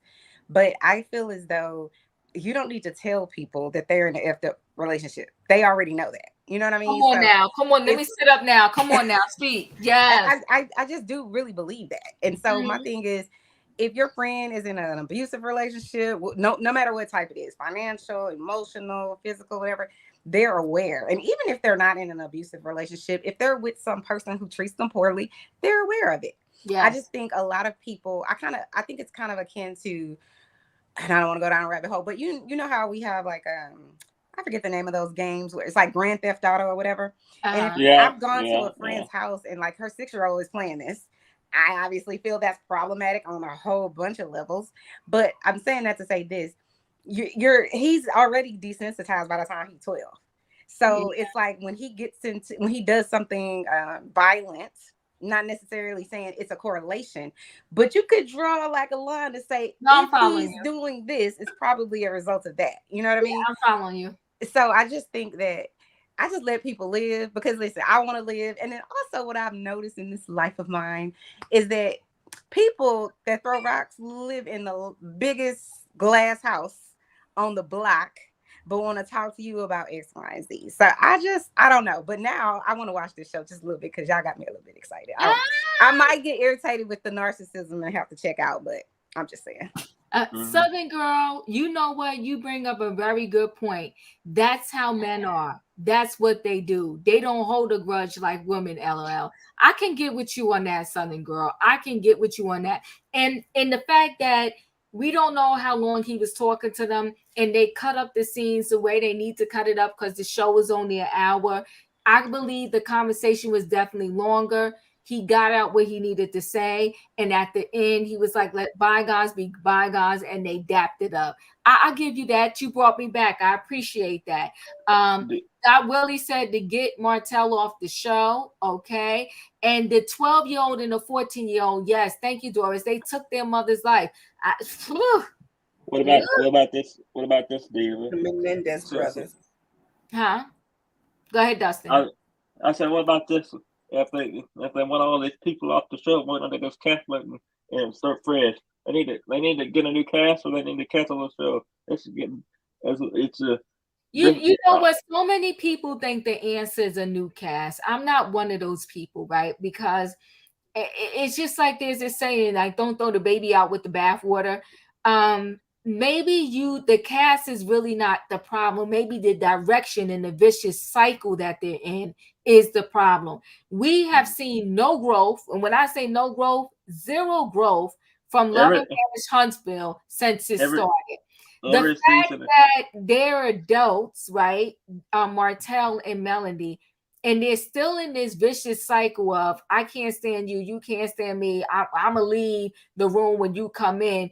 When you have truly grown and got over somebody, you could be in the room with them and they ain't gonna make you know never mind because you over it. Every season that I've been watching since season 1. Mm-hmm. Every season, I just feel like it gets worse every season instead of getting better. I think it gets worse. Yeah. They need to either make some big cast changes or they need to cancel the show and start fresh. I'm sorry, but that's how I feel about it, though. I ain't mad at you. Juanita, what are your thoughts on these last couple of scenes? Well, I think Big Lou, you're gonna stand for something and gonna fall for anything. But like y'all are saying, they may have edited a lot of the stuff out because he was 38 hot with those guys, and then to fist bump, But then again, like the person in the chat said, that's what men do. They don't stay mad as long as women do. They can make things, they'll make up and be happy about it. So I don't know. And then I don't know this attack that Tiffany had, and looking like on next week episode, instead of them calling an ambulance, looked like Lou was driving her to down the road and drives her there. Right. So that was crazy. Mm-hmm. So I don't know. And as far as Martell and Melanie being in the same room, they need to quit. Cut that mess out. Y'all done had 4 kids together, done known each other forever, and just because y'all divorced mean you can't be in the same room together. I'm over. Apparently, you still have feelings for him. But that part, I'm over it, Juanita. Like it's like enough already. And for us, it's seasons, but for them, it's years. Because remember, the season is behind for them. Like it already happened. When we're seeing it, this already passed and happened for them. Right. You're almost ready to start filming the next season. Like enough already. I'm over it. I'm over it. Yes, Dustin, go ahead. Every show that we watch right now, it's pre-filmed like 1 year behind.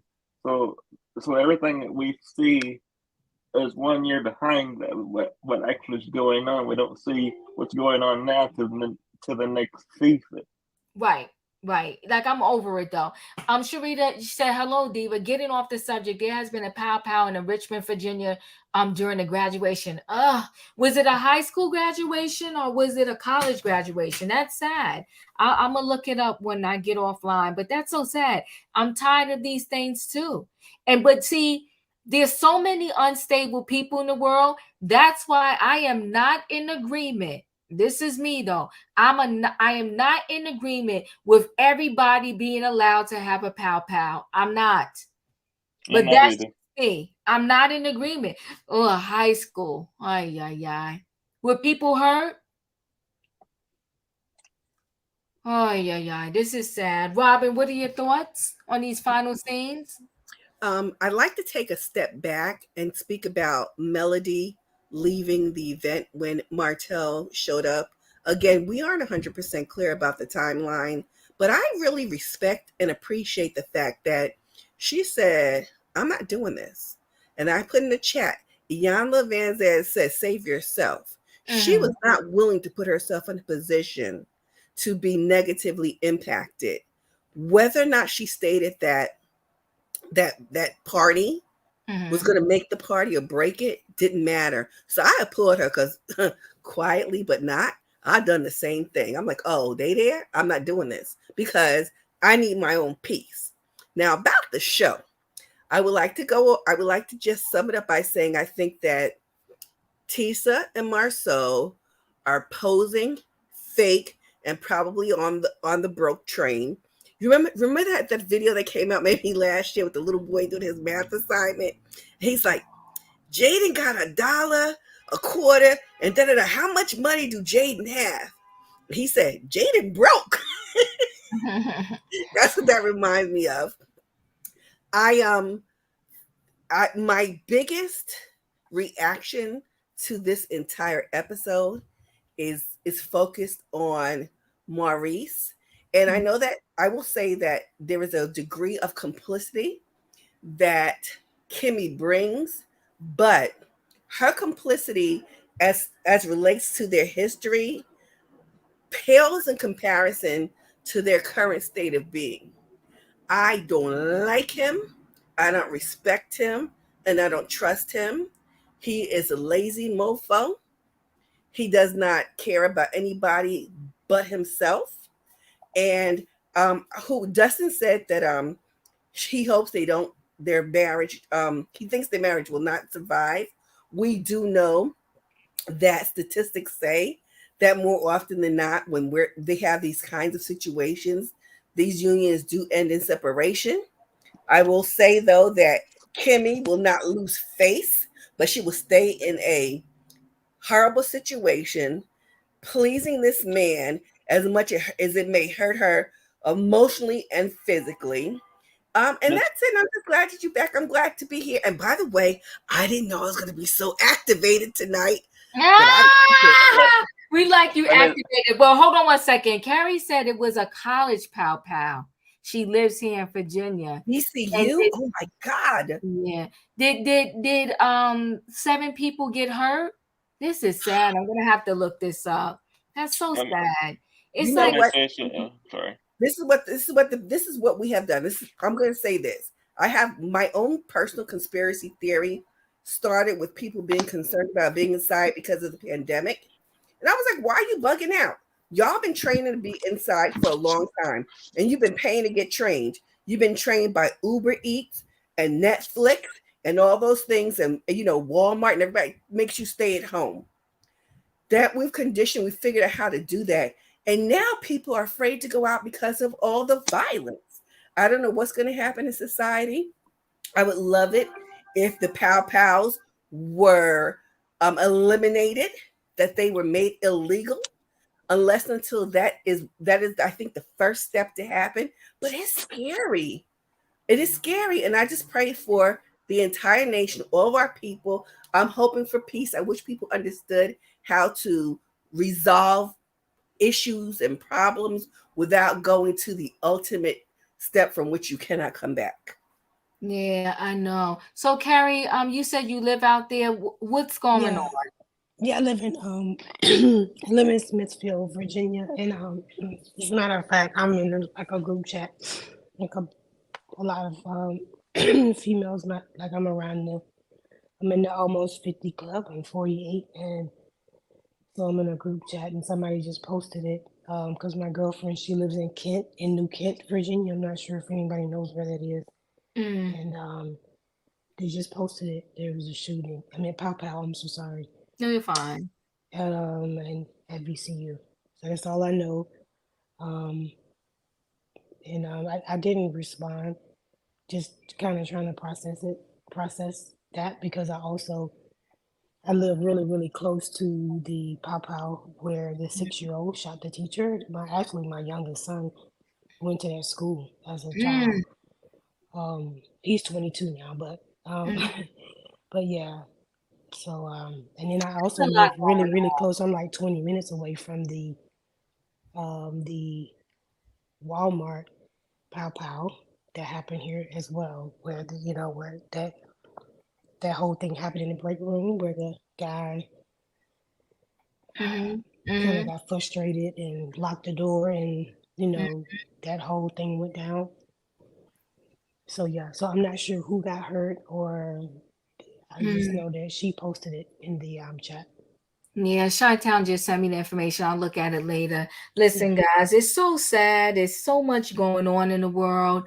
I don't understand it. I just don't understand it. I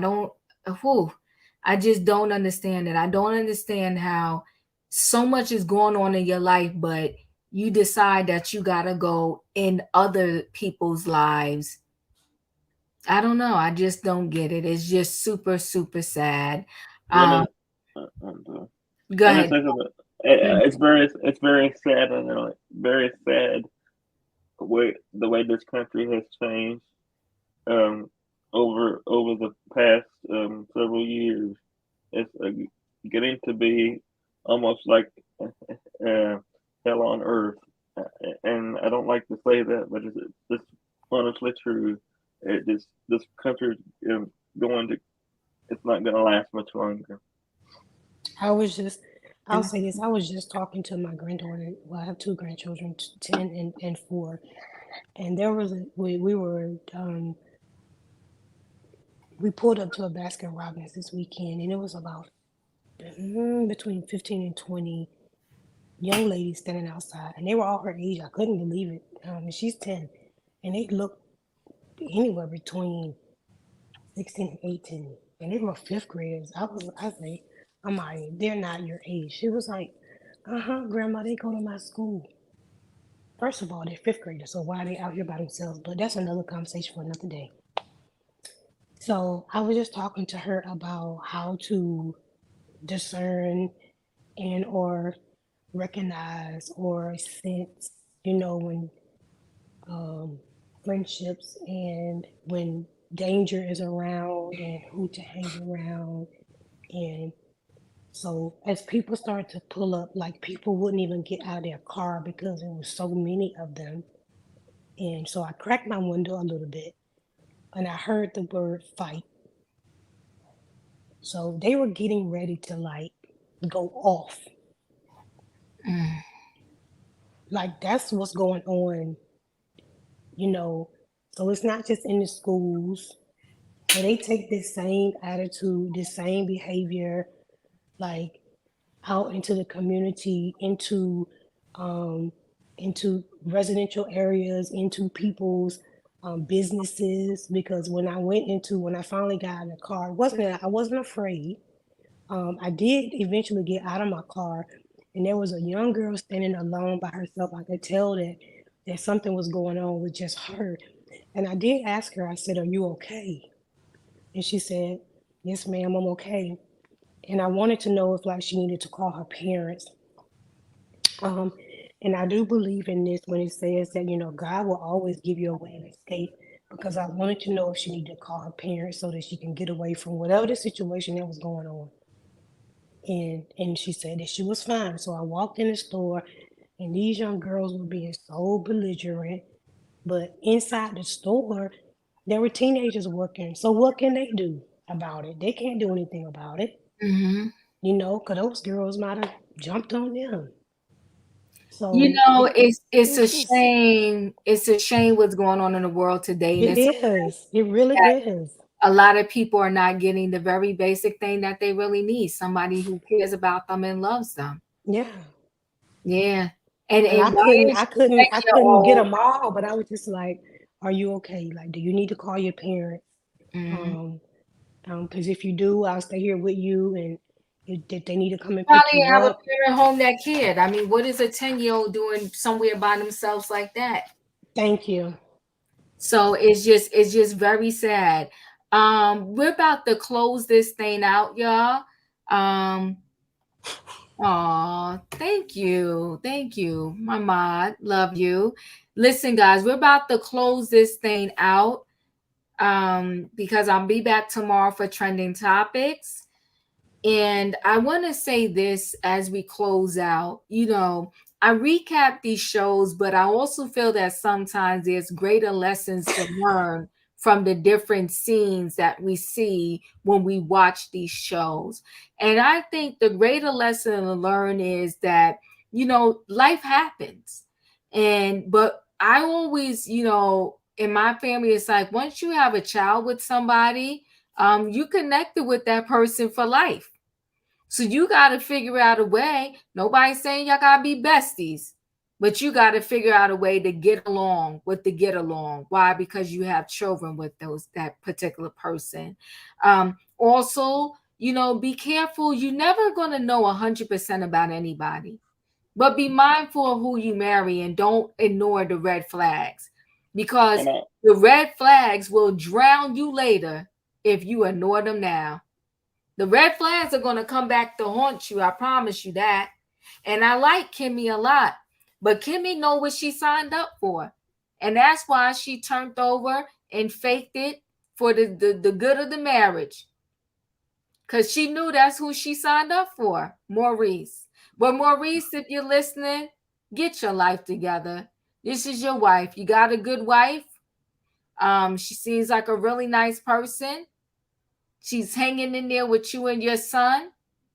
And now she needs you for a moment. Give her the moment that she needs you. And stop being messy. And you can go handle yourself with the sex in the shower. I don't know, something. But you don't got to harass Kimmy every 2 seconds. The girl's probably taking chemo drugs and everything. Like, give her a break.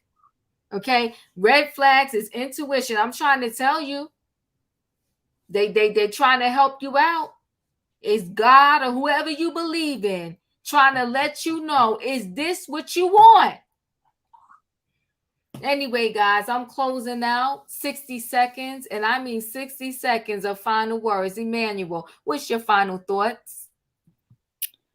I agree. Maurice needs to get up, be a man, and take care of his woman.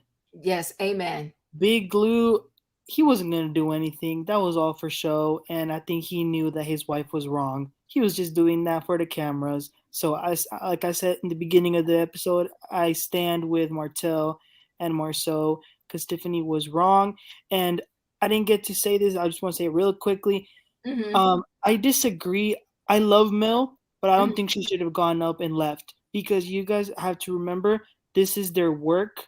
So technically, when the cameras are rolling, that's their time to be clocked in. I don't think any of us could just leave our job because we don't get along with our coworker. It's what they signed up for, and I don't think she should leave. That's just my opinion. And the show was, yeah.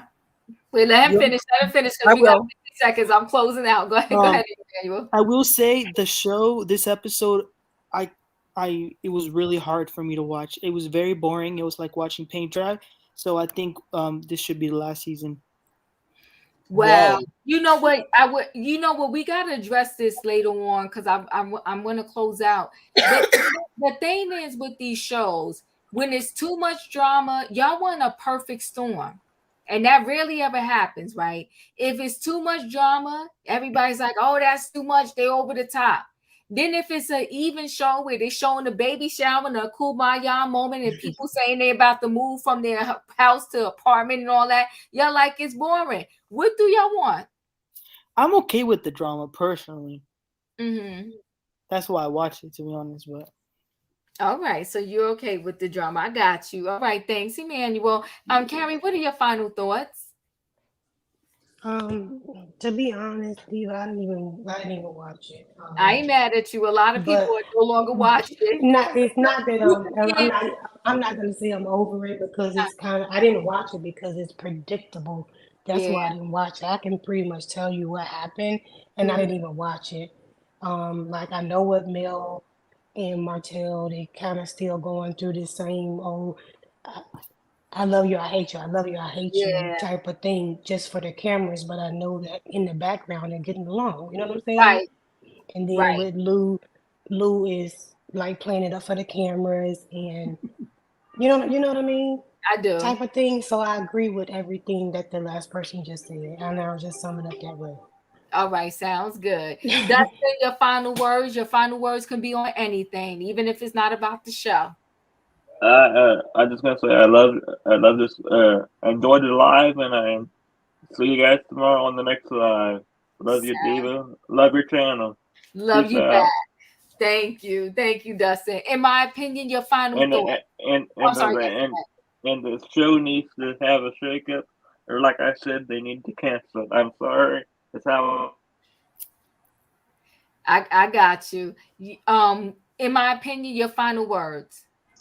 Well, I ain't got nothing else to say on the show, but let me tell you to everybody, respect your peace, okay? If something ain't giving you peace, it ain't giving you power, Don't put purpose to it.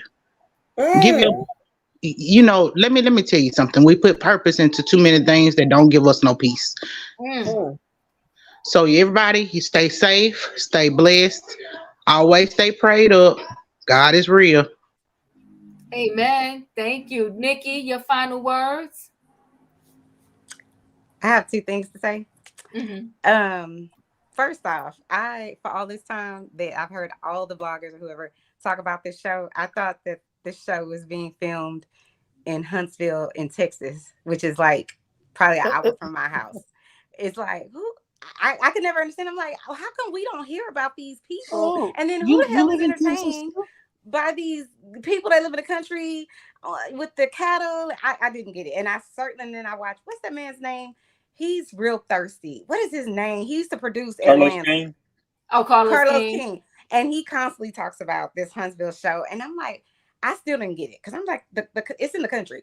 But the other thing that I wanted to say about, you were saying something about like this Huntsville is in the country too, baby. So don't feel bad. It's country too.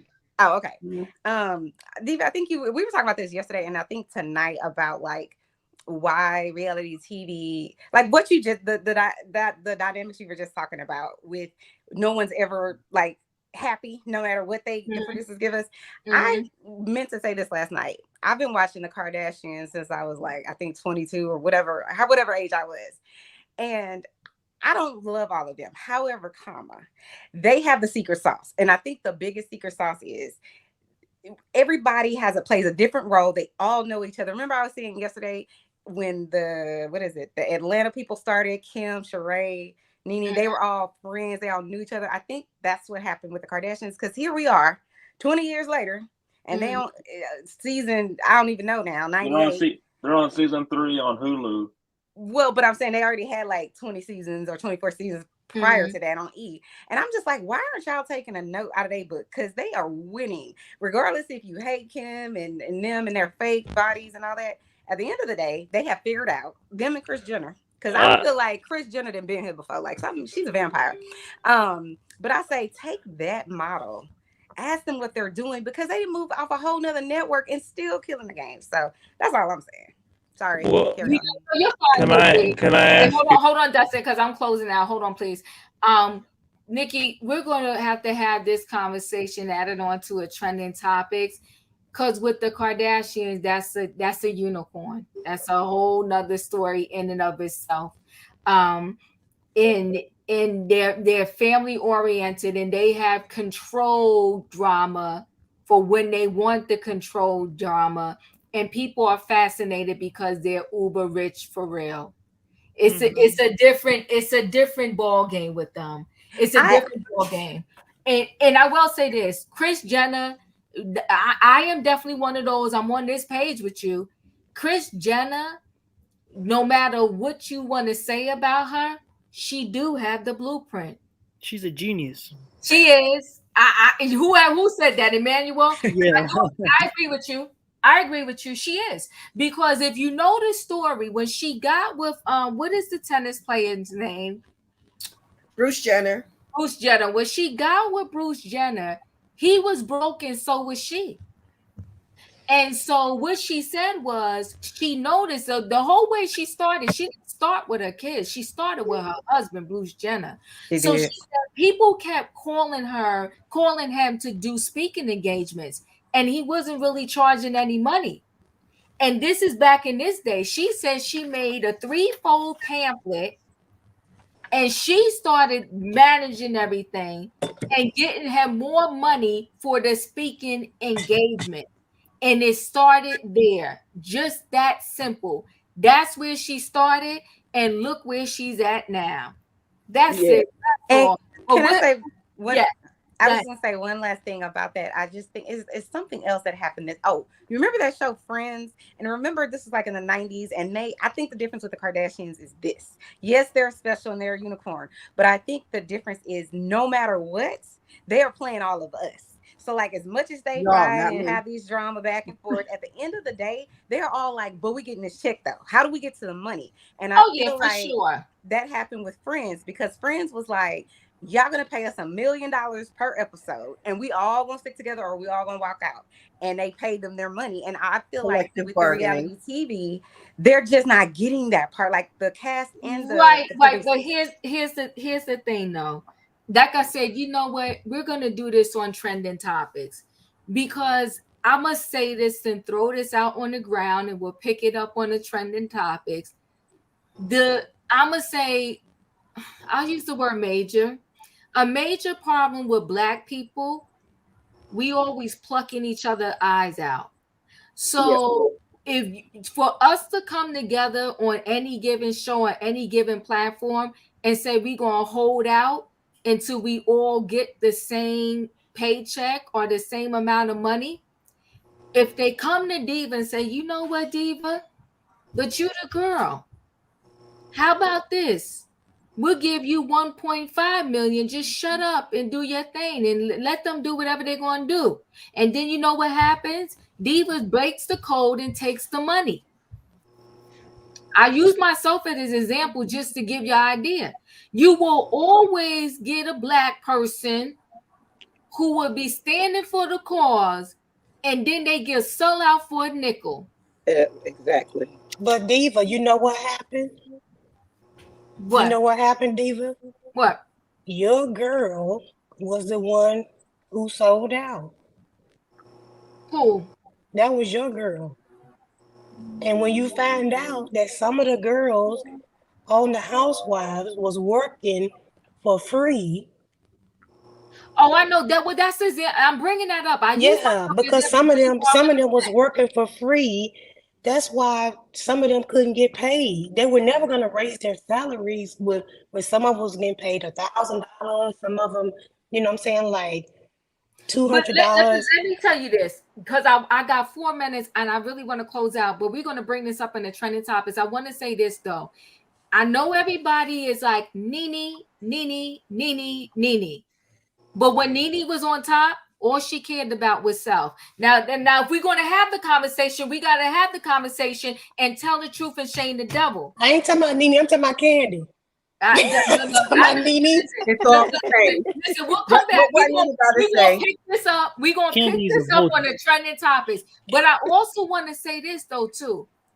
Let's not forget that every time Nene turned around and went on Watch What Happens Live, she was saying fire her own sister. Right. That was once. That was once. No, it wasn't once. She probably, if we go back, I see, you know what the problem is with YouTube? When you show other people's clips, they will ding you. If they didn't, I will put every clip together when she was on Watch What Happens Live with Andy, and she must have said about 7 times, fire Cynthia. And not only every time she didn't like somebody, fire them. There was a time where she even said fire Marlo. Now we gotta talk now. But listen, I'm running over time. Juanita, what are your final thoughts? Well, I just want to say everybody be safe with all these pow-pows going around. Mm-hmm. Hug and love on your children. Talk to your children about what's going on. Pray over your children before they leave out the door. Pray over your children at night. And I just say I love y'all on the panel, and I pray for everybody's safety, because this world is turning barbaric. And the only thing we could do is just continue to pray and try to help each other, or do what it says in the Bible. Amen. Because it's getting awful. It is. It's getting awful. So I'm going to say good night, and I'm going to drop. Okay, thank you. Y'all have a wonderful night. Love y'all. You too. Good night. Good night. Robin, final thoughts. Final thoughts. I have 2 comments. The first of them has to do with what you just mentioned about pay, and that's all about labor economics and collective bargaining. We'll talk about it later, because that is my academic and professional background is in collective bargaining and labor law. But my real final statement is, tonight was fun until the sad news. And I will close with saying, everyone, please have a safe, blessed night. And God willing, we'll see each other here tomorrow night. Amen. Thank you, Robin. Thank you, everybody. Have a good night. Thank you for joining the Great Tribe Train Ride tonight. We had a ball. Yes, it was sad news, but we got to keep our head up and pray for everybody that when you have this amazing day that was supposed to be nothing but a great celebration, and now they're going to remember this sad situation. My heart goes out to them. I do believe that they need to regulate these pow-pows more because people are unstable. And there's this saying that said, if you don't bring a pow-pow to a fight, nobody can get shot. But listen, guys, talk to you soon. Have a good night. Hit that like button. I'll see you on the next video. Bye, everyone. Good night, everyone. Bye. Bye.